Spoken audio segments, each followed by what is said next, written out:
The origins of our kangaroo mascot stretch all the way back to 1935, when the Kansas City Zoo got in an exhibit of kangaroos. And there was a lot of excitement, a lot of articles in the newspaper about this new exhibit. And at the same time, the University of Kansas City, which had just started in 1933, decided that they needed a mascot for their debate team.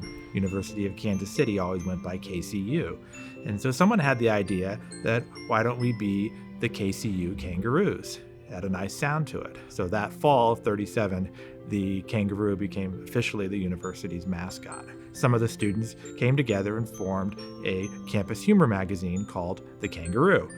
Well, in the spring of 1938, one of the students wrote to Walt Disney and asked him, would you please draw a cover for our Kangaroo magazine? And he responded with this drawing, which became the first depiction of the school's mascot, KC Kangaroo.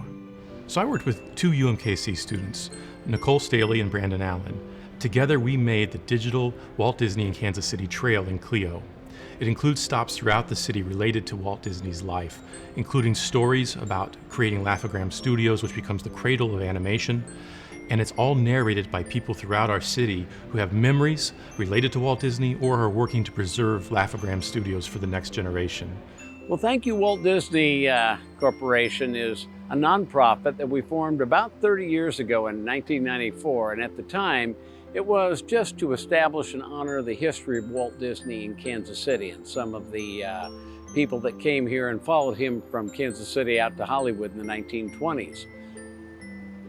Most of my career after I got my degrees from UMKC was in economic development, and about 8 or 9 years ago, Butch Rigby came to see me about the notion of could the Economic Development Corporation help.